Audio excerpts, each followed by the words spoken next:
كونوا رباني, be ربانيون in your seeking of knowledge, in your seeking of the book and in your teaching of the book. And Ibn Abbas says the Rabbani is the one who teaches the students the small issues before the major issues. العلم أشراف مطلوب وطالبه لله أكرام من يمشي على قدمه. العلم نور مبين يستضيء به أهل السعادات والجهال في الظلم. Ibn al-Qayyim, he says in his book Al-Fawaid, he says إذا طلع نجم الهمة في ظلام ليل البطالة وردفه قمر العزيمة أشرقت الأرض بنور ربها. Subhanallah. He says إذا طلع نجم الهمة, when the star of aspirations, and as the star of high aspirations, when it appears في ظلام ليل البطالة, in the darkness of the night of laziness, وردفه قمر العزيمة, and then it is followed by the moon of determination. When this happens, he says أشرقت الأرض بنور ربها, the earth is illuminated with the light of its Lord. ما معنى هذا? When you want to seek knowledge, if you are given these two things, himma and azima, if you are given علو الهمة, high aspirations, and you are aspiring to memorize Sahih Bukhari and Sahih Muslim, for example, and this your aspiration is to memorize Bulugh al-Maram, Umdat al-Ahkam, you have high aspirations. And then with your aspirations, you have azima, determination. You know how to get there. You are determined, resilient in your path. You are memorizing a hadith every single day, or even half a hadith. You're continuing. You're not going to stop for anything. Even when you're sick, you continue to memorize. When you're ill, you continue to memorize. When you're busy at work, you always find time. You take your matan with you, and in the train you start reading and memorize it in the train, on the bus, at work, when you've got 30 minutes or something, lunch, or 1 hour, in your lunch break, you memorize the hadith. You will always find time, because you've got that determination. When this happens, أشرقت الأرض بنور ربها. Allah subhanahu wa ta'ala will illuminate your heart with the light of ilm and knowledge. نعم أخي. طيب. Then the Shaykh says وإن مما يعلي الهمة ويسمو بالنفس اعتبار حال من سبق وتعرف همم القوم الماضين. انظر إلى هذا. Subhanallah. He says, now we come to the conclusion. Now we come to the question. If we know that we need to have high aspirations, how do we have high aspirations? The Shaykh says, by looking at the situation and pondering and reflecting over the situation of those who preceded us from the righteous predecessors. By looking at their seerah. He didn't say by looking at my biography. Let me tell you my biography, and then you will have ulul himma. No. He said by looking at the biographies and the seerah of those scholars who preceded us. فأبو عبد الله أحمد بن حنبل, أبو عبد الله أحمد بن حنبل كان وهو في الصبا ربما أراد الخروج قبل الفجر إلى حلق الشيوخ فتأخذ أمه بثيابه وتقول رحمة به حتى يؤذن الناس أو يصبحوا. Abu Abdullah Ahmad ibn Hanbal, he used to, when he was a young child, not a young man, a young child, sometimes he wanted to leave his house before Salatul Fajr so he could go and sit with the scholars before Salatul Fajr. His mother would pull him back by his garment and out of compassion for him and say, wait until the adhan is called. Ikhwan, I want you to ponder over this athar here. Should we be more amazed at the fact that there were lessons before Fajr, or that Imam Ahmad, while he was a child, would want to go to these lessons that were before Fajr? Which one? Where should our amazement be, Ikhwan? There were lessons before Salatul Fajr. This is before the adhan of Fajr.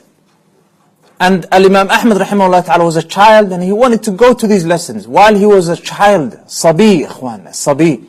We're talking about 8 years old, 7, 6, a child, subhanallah.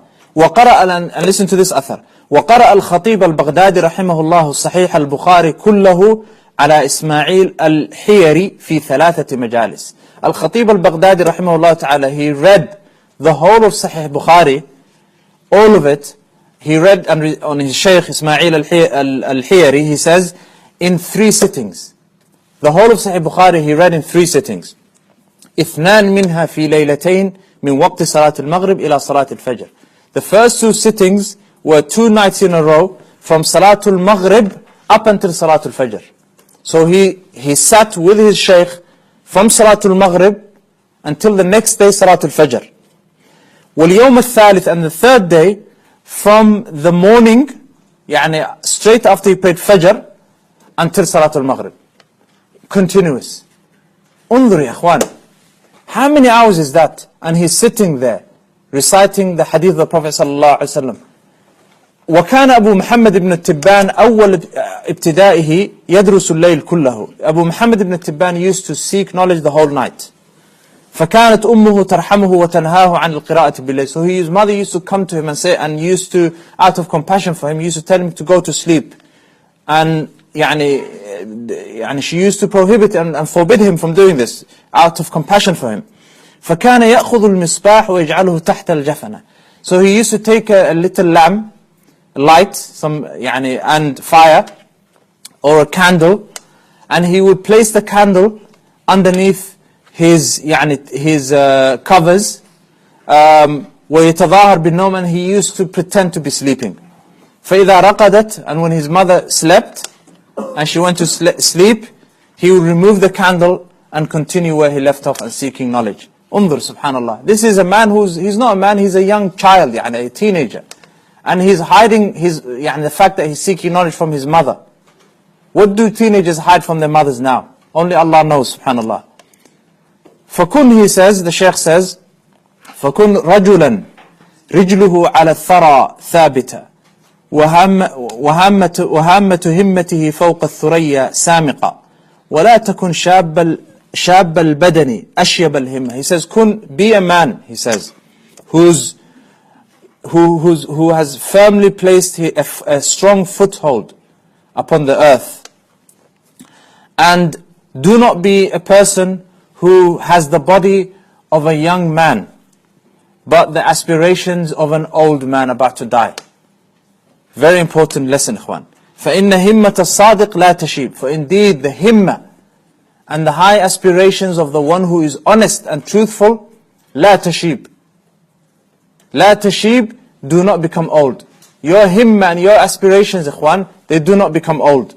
كان أبو الوفاء بن عقيل أحد أذكياء العالم من فقهاء الحنابلة ينشد وهو في الثمانين. Abu al-Wafa ibn Aqil, and he was from the fuqaha, yunshid. He used to say some lines of poetry while he was 80 years old. He used to say, ما شاب عزمي ولا حزمي ولا خلقي ولا ولائي ولا ديني ولا كرمي وإنما اعتاض شعري غير صبغته والشيب في الشعر غير الشيب في الهمم. He says that my azima, my determination hasn't waned, hasn't grown old, and my akhlaq and my etiquettes have not grown old, and my religion has not grown old, and my honor and my generosity has not grown old. However, what has grown old is my hair, because I haven't dyed my hair. He says, وَالشَّيْبُ فِي الشَّعْرِ, and shayb, or growing old, your hair becoming grey, is not similar to your aspirations growing or becoming grey, like an old man. So this is very important, ikhwan. Al-ma'qad, so to summarize, the third ma'qad is to have high aspirations when it comes to seeking knowledge. Number 4, al-ma'qad al-rabi', صرف الهمة فيه إلى علم القرآن والسنة. To concentrate while seeking knowledge on the sciences, on the knowledge of the Quran and the Sunnah. On the knowledge of the Quran and the Sunnah. What does this mean, ikhwan? Know that knowledge or sciences are 2 types. علم آلة وعلم غاية. There are علوم غاية وعلوم آلة. There are sciences that are considered to be main objectives. Ikhwan, there are sciences that are considered to be main objectives, meaning that they themselves, learning them, is an actual aim, a goal, and an objective. An example is a tafsir, for example, al-aqidah, tawheed, al-hadith, as-Sira Nabawiyya. These are just some examples. So these sciences, they are the main objective. We learn them for them.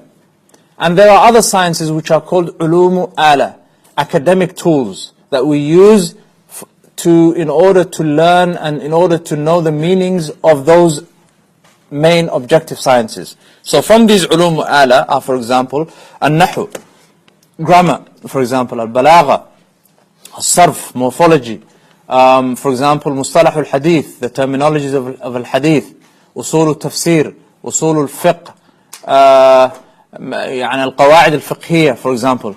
So these sciences are important, but they are not as important as the first sciences.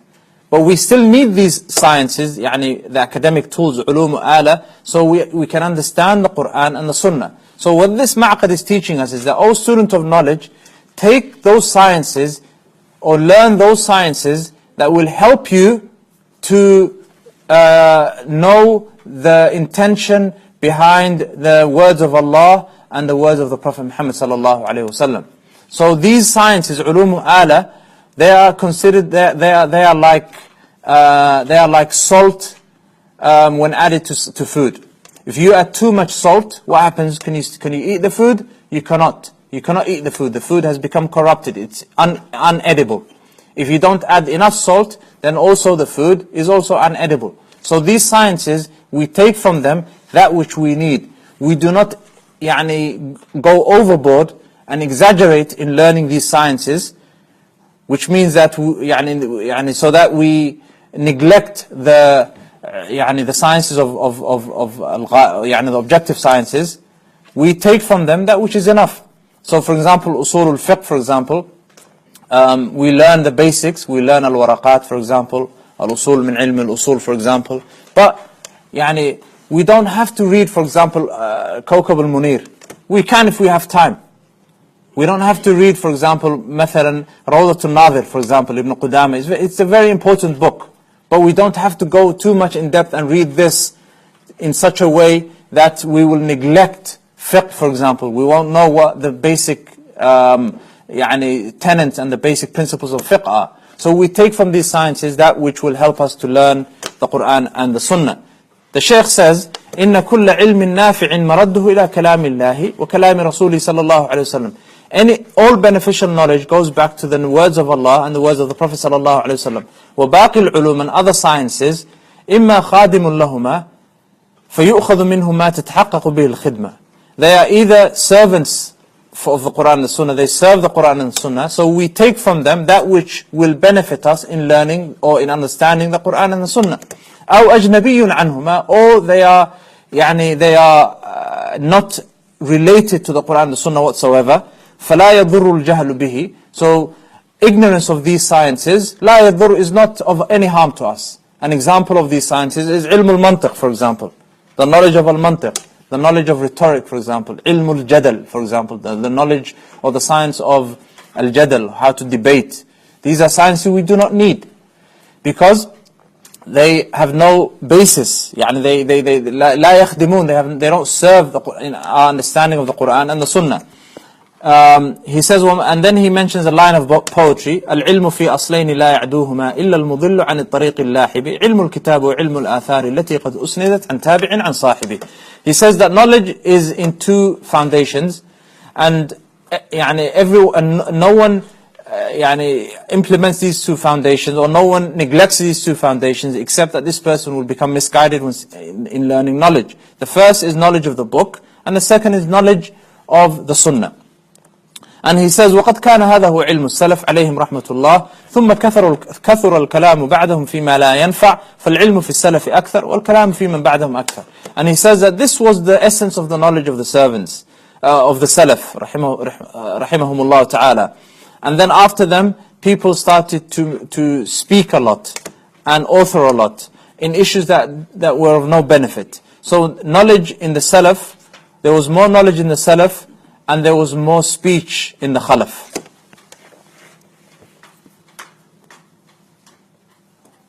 طيب. المعقد الخامس, number 5, سلوك الجادة الموصلة إليه, to follow a particular methodology, to follow a systematic methodology when it comes to seeking knowledge. If you don't follow this methodology, then you will not be able to seek knowledge. He says لكل مطلوب طريق يوصل إليه فمن سلك جادة مطلوبه أوقفته عليه. He says anything that is sought has a particular way or a particular path to reach it. So whoever follows this path will reach the destination. ومن عدل عنها لم يظفر بمطلوبه وإن للعلم طريقا من أخطأها ضل ولم ينل المقصود. And in knowledge has a path. Whoever neglects this path will not attain knowledge. وربما أصاب فائدة قليلة مع تعب كثير. And maybe this person will benefit a small faida, a small quantity of faida or of knowledge, while at the same time striving hard. So this person is someone who's striving very hard to seek knowledge, but because they are following in a wrong method, then this means that they will not attain proper knowledge. They will not attain knowledge of the usul and the foundations. وقد ذكر هذا الطريق بلفظ جامع مانع عفوا محمد مرتضى ابن محمد الزبيدي صاحب تاج العروس في منظومة له تسمى ألفية السند، يقول فيها: فما حوى الغاية في 1000 سنة شخص فخذ من كل فن أحسنه بحفظ متن جامع للراجح تأخذه على مفيد ناصح. He says that he mentions these lines of poetry where he says, and these are lines of poetry by a sheikh called Mohamed Murtada ibn Muhammad az-Zabidi rahimahullah ta'ala, the author of Taj al-Arus. He says in his manzuma, he says, فَمَا حَوَى الْغَايَةَ فِي أَلْفِ سَنَةٍ. No one can ever encompass the whole of knowledge, even if they were to seek knowledge for 1,000 years. فَخُذْ مِنْ كُلِّ فَنٍ أَحْسَنَ. So take from every science the best of that science. How? بِحِفْظِ مَتْنٍ جَامِعٍ. By memorizing what's known as a matan, a comprehensive matan, للراجح تأخذه على مفيد الناصح. And then you recite this matan and it's explained to you by someone who has two characteristics: mufid, someone who's knowledgeable; nasih, and someone who is sincere. So that's what a student of knowledge needs to do. فطريق العلم وجادته مبنية على أمرين. So the knowledge, the path of knowledge is based upon two matters. من أخذ بهما كان معظما للعلم. Whoever takes these matters is someone who has actually glorified knowledge. لأنه يطلبه من حيث يمكن الوصول إليه. Because this person is seeking knowledge in a way that they will be able to achieve that knowledge that they are seeking. They are not seeking something that's impossible. It has become possible. فأما الأمر الأول. As for the first, فحفظ متن جامع للراجح. By memorizing what's known as a matan.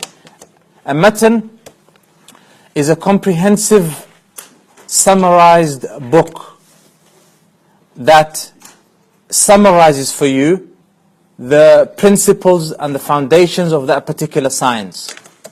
So it's like an anchor for you.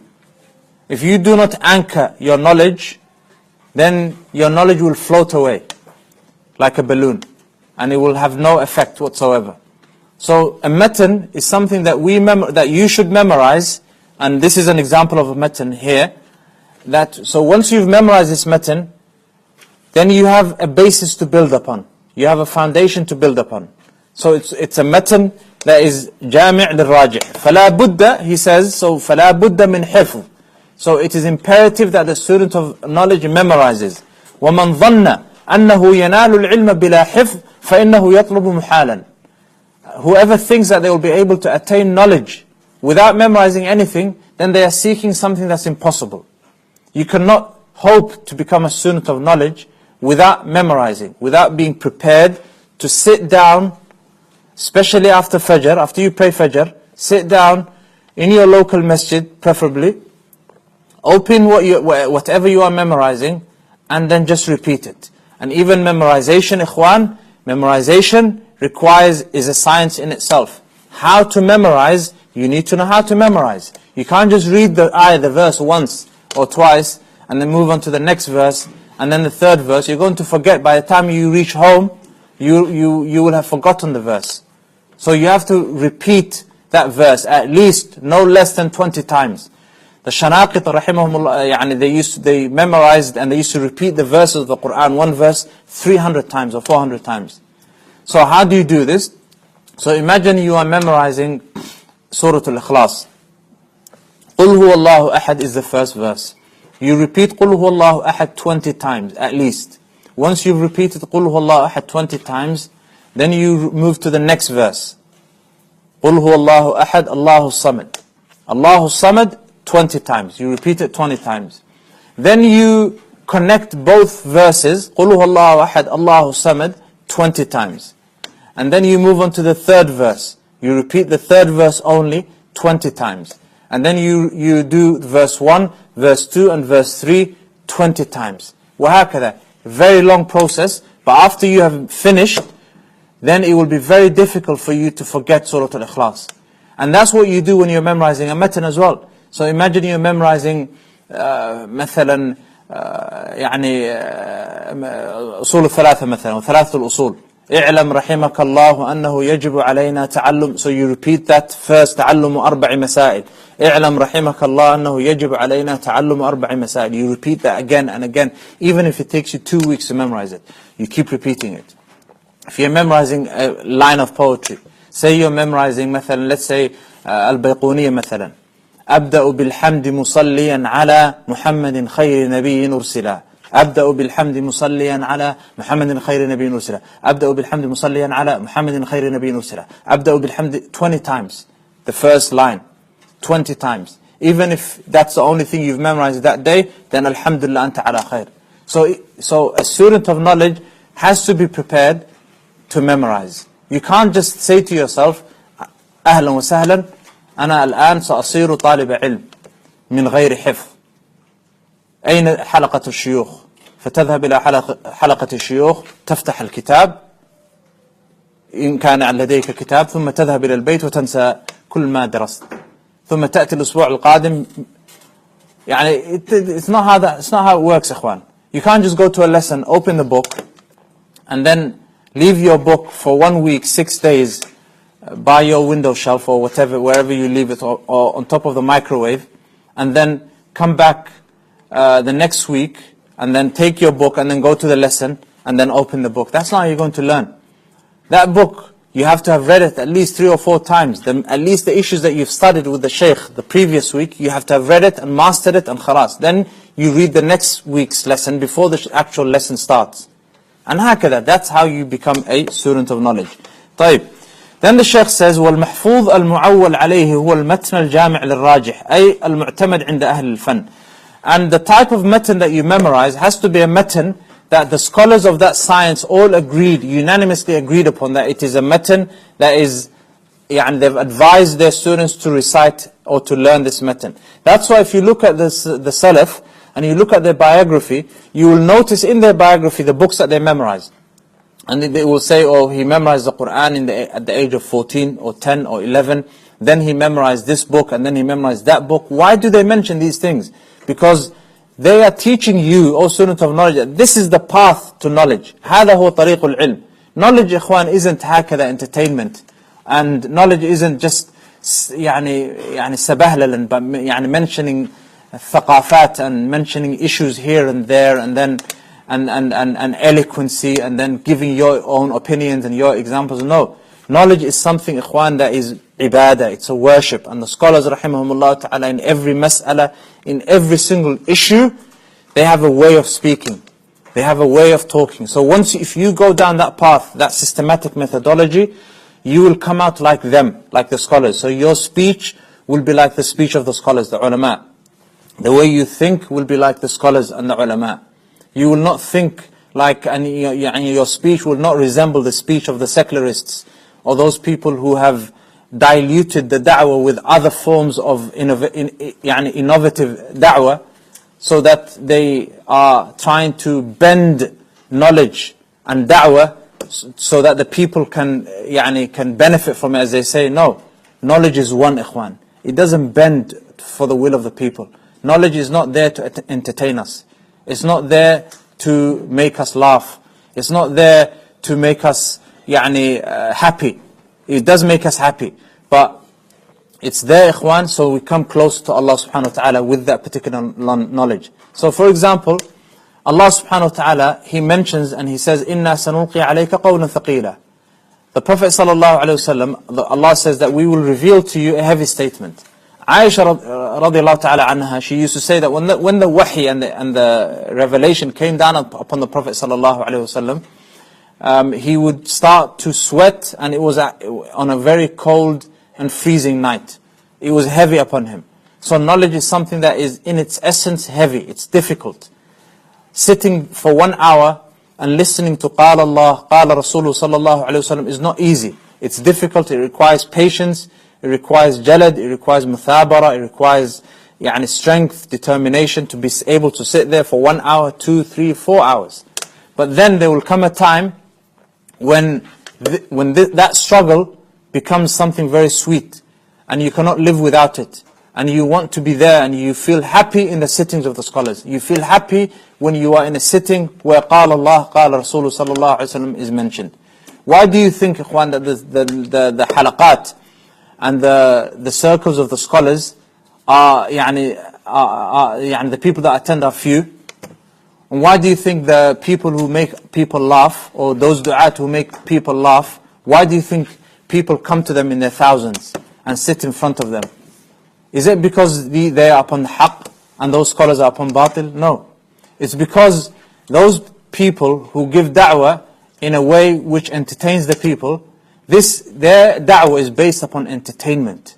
It's based upon making people laugh. So they are only aiming, and their objective is to accumulate followers. Nothing else. Whereas the scholars, rahimahumullah ta'ala, their speech is the same. The haqq that they said to Zayd is the haqq that they will say to Amr. No matter who's in front of them, they will always speak the truth. Because their intention is not to please the people. They don't care whether the people think of them that they are upon the haqq or batil. They are there to convey the message of the Prophet sallallahu alaihi wasallam. That's all. Very simple.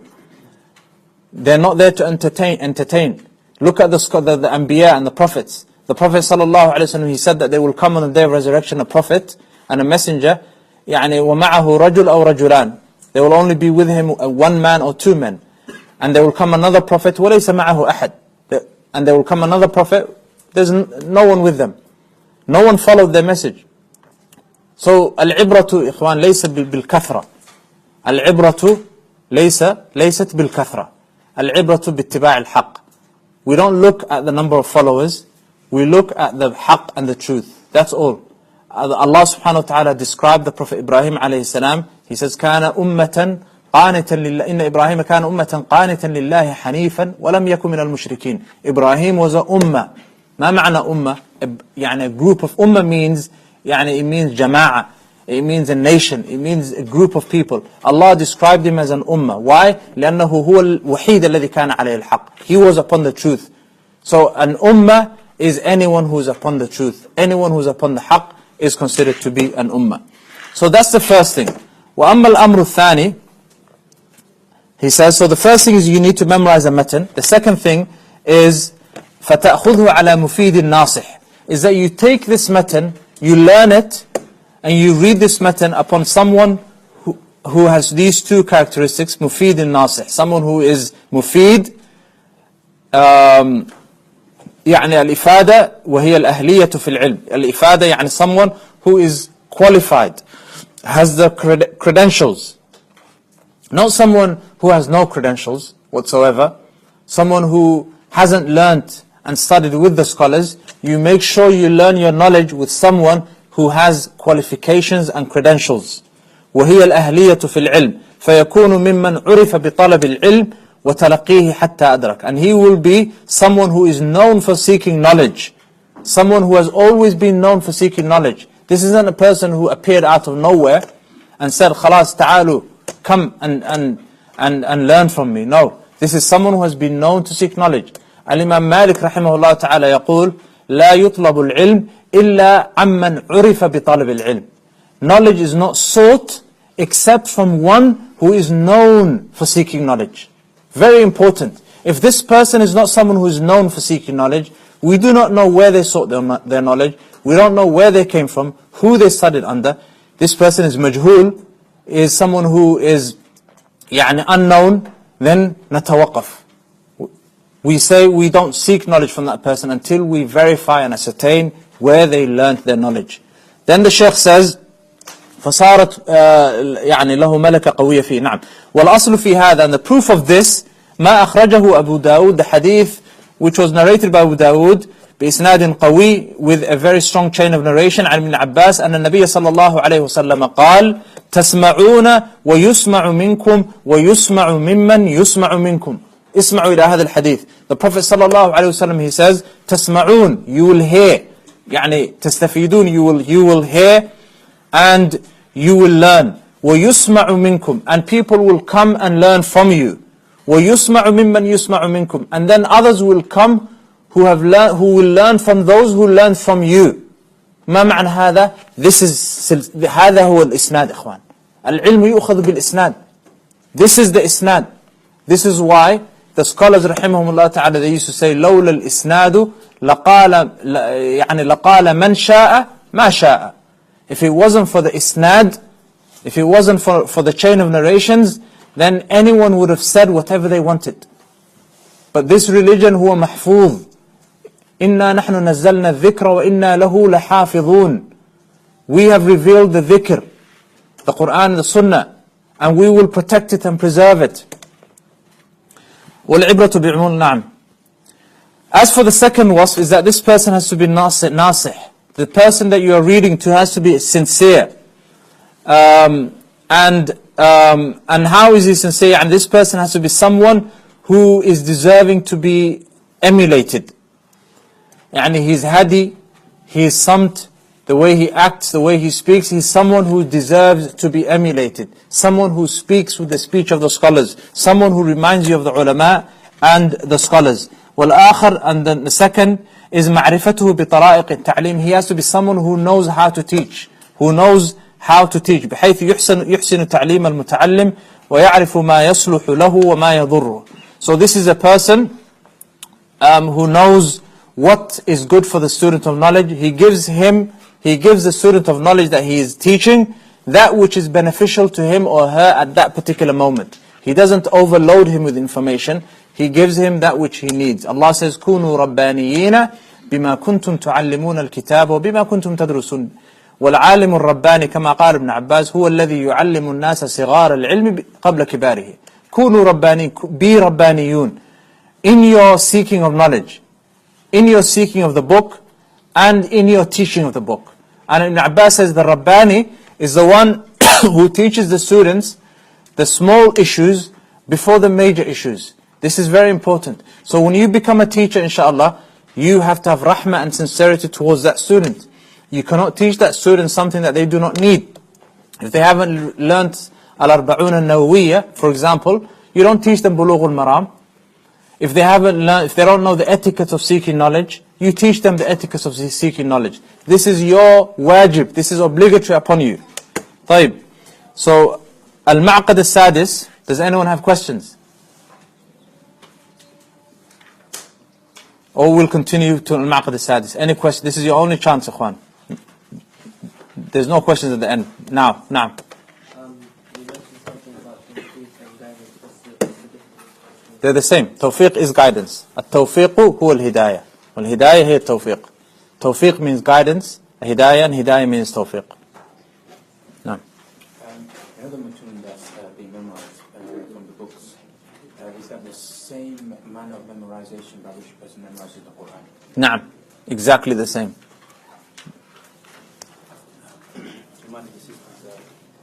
نعم تعال ما في شيء نعم. If you want to write your questions down, inshallah, put them on the front table, and we'll collect it, inshallah. نعم.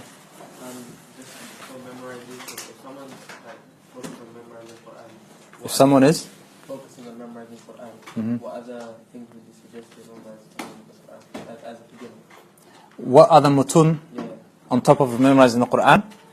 طيب, it depends on the person. If this person cannot memorize the Quran and another mutun, or that matan is causing him to neglect his portion of the Quran, then my advice is for that person is to just memorize the Quran.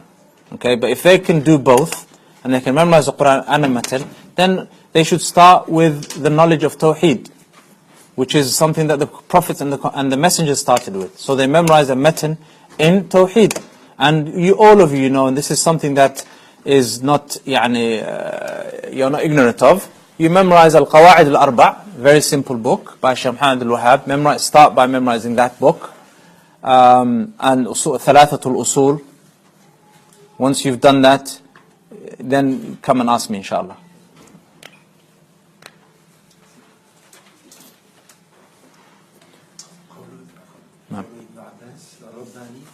العالم الرباني هو الذي يعلم الناس صغار العلم قبل كباره. راجع تفسير ابن كثير، تفسير هذه الآية، كونوا ربانيين بما كنتم. هناك أقوال أخرى تفسير. نعم. نعم. Just for my own interest, علم المنطق does not serve the Quran and the Sunnah, so why did certain ulama or fields of knowledge seemingly learn it in the past? Like who?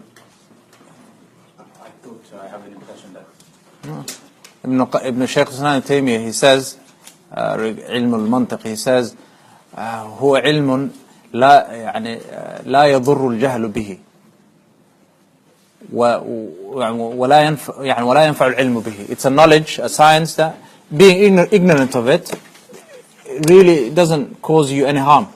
Not knowing that type of knowledge doesn't cause you any harm. علم الكلام, in fact, Al-Imam Al-Shafi'i, he said that whoever learns ilm al-kalam, then this person should be beaten. And he should be beaten with, the date palm trees, the trunks of date palm trees, and then his face should be blackened, and then he should be put on a donkey, and then he should be, they should take him around the city, and then someone should shout and say, this is the jaza and the reward of anyone who studies ilm al-mantiq and ilm al-kalam. This is Al-Imam Al-Shafi'i. هو لا فائدة منه. There is absolutely no benefit in it whatsoever. If you've reached a level where you've memorized everything in knowledge and you've reached a station where no other scholar has reached, and you have time for ilm al-mantiq, then you can go and read it then. But who's going to do that? So it's لا فائدة منه whatsoever. Shaykh Islam Taymiyyah only looked at this ilm al-mantiq and read it in order to refute the Mu'tazil and the Jahmiyyah. That's the only reason he looked into it. Not because he wanted to learn it. He just wanted to use their own muqaddimat and their own principles against them. And that's exactly what he did. Naam. One of the questions, in Al-Ma'qad Al-Rabi', you never mentioned the speech of Mohamed ibn Zayd. Could you please explain?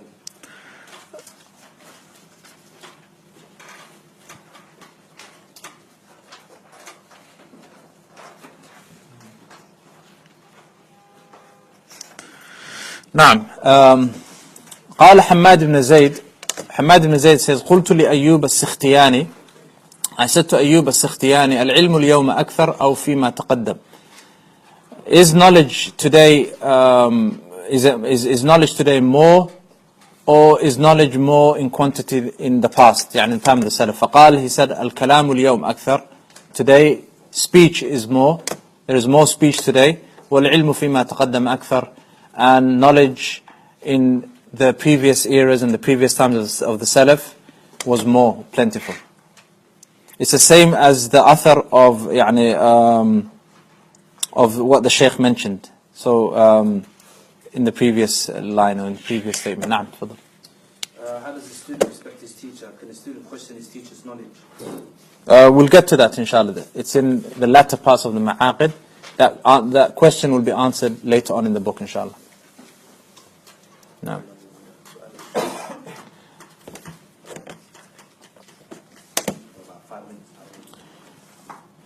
طيب, any more questions? طيب, المعقد السادس, let's try and do this quickly, inshallah. No, we're not going to have time to do this.